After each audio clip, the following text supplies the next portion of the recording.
Can education explain why China is becoming the world's dominant power again?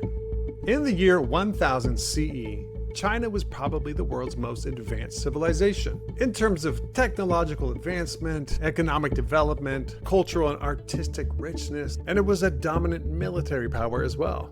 It was still considered one of the most advanced civilizations in the world until around the 19th century when Europe's growth took off and left China and most of the rest of the world far behind.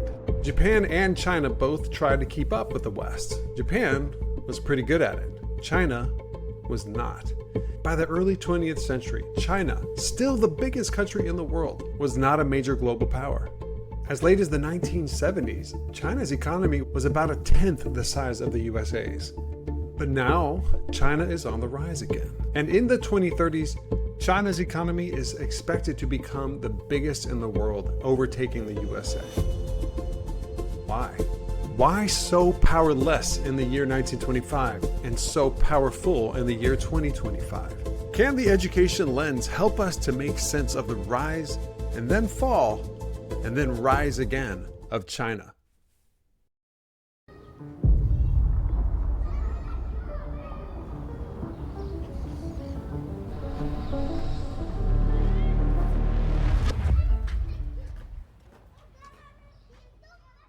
If you didn't see my last video, it looked at whether Americans are getting smarter or not.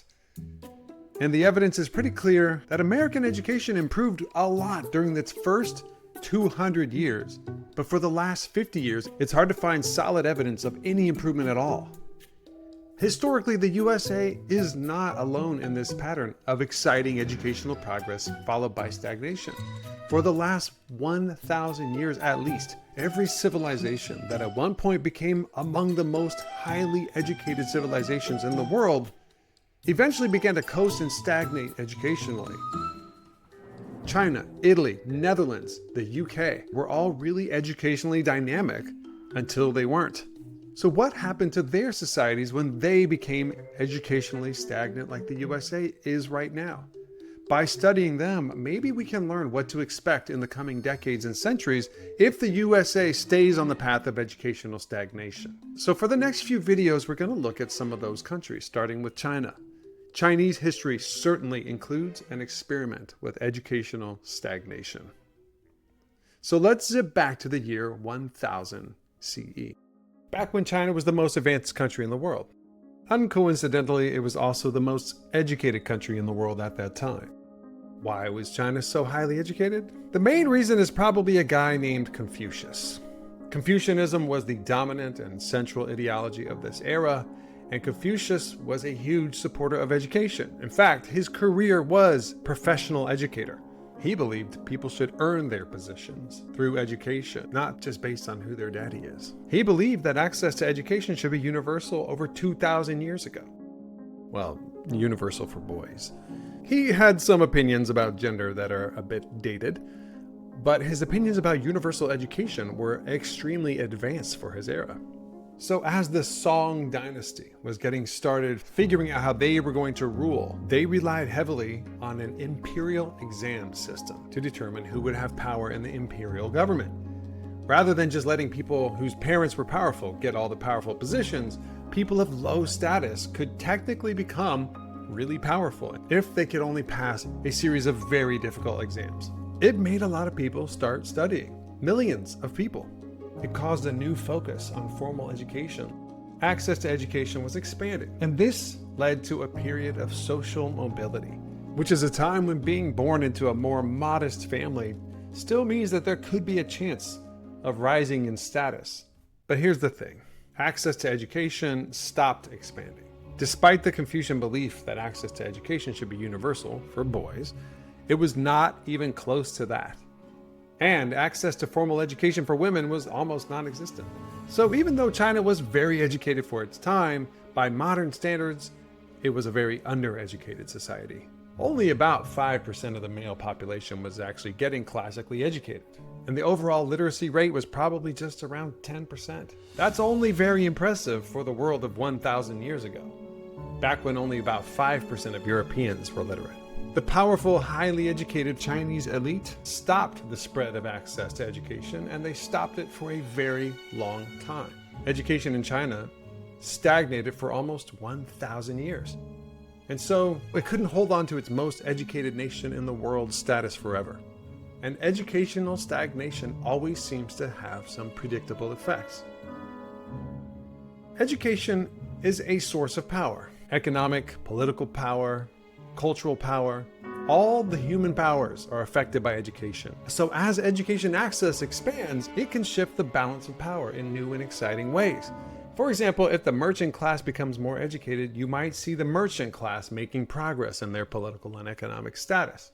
But if access to education stops expanding, you'll tend to see a power imbalance growing between the highly educated segments of society and the rest of the people.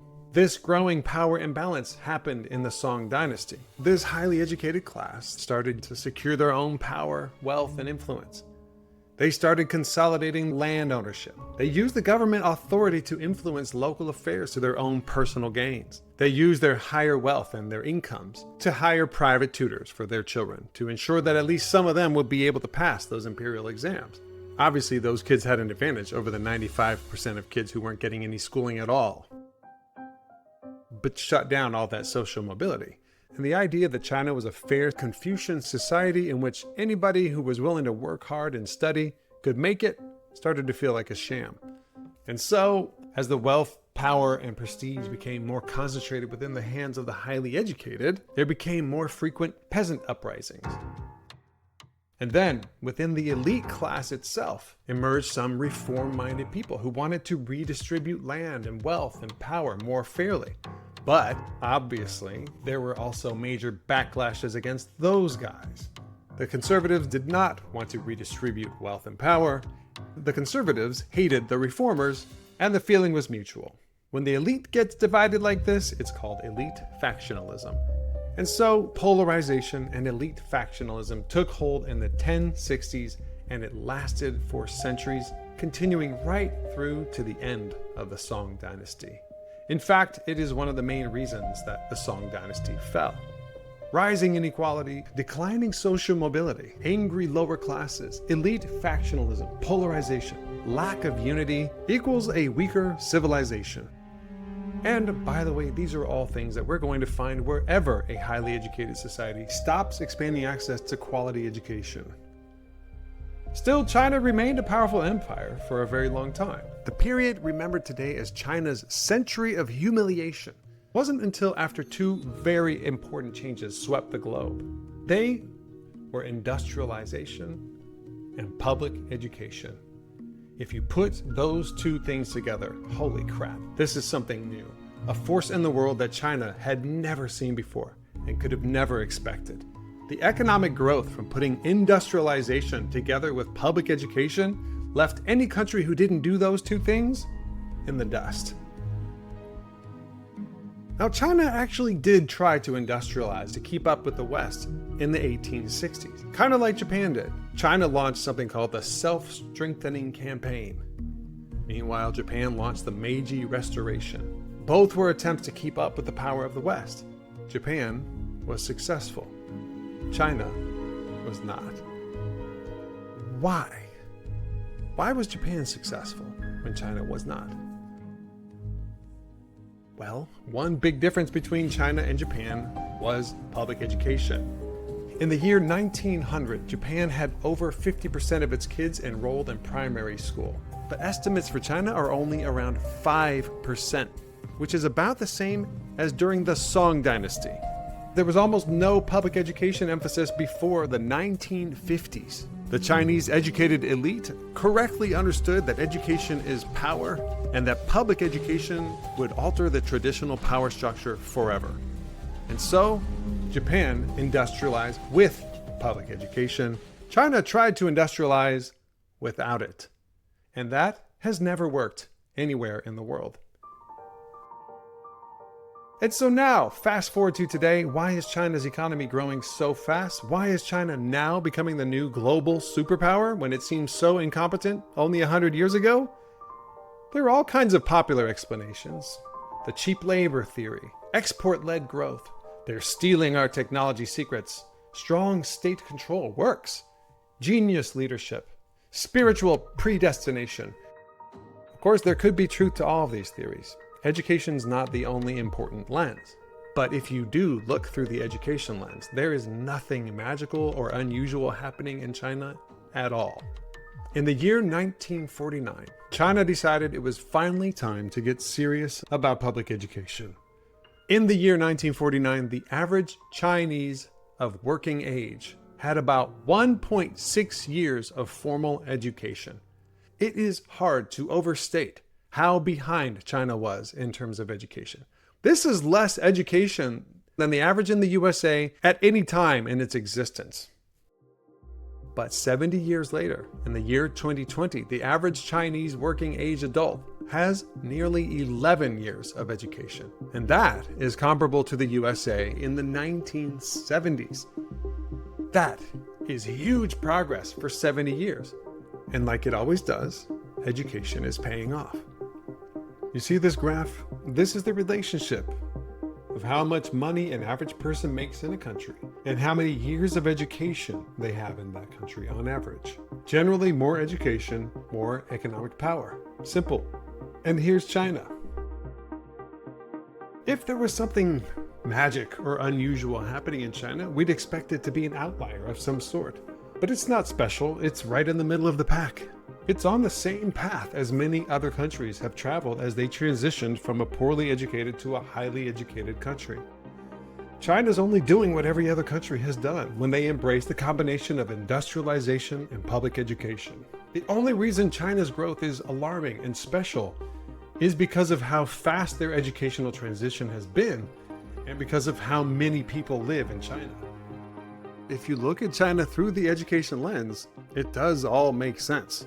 If you want to understand the rise and fall and then rise again, just follow the education. When education was expanding in China, its power and influence were growing. When it was stagnating, its power and influence were shrinking, and its society was becoming less stable.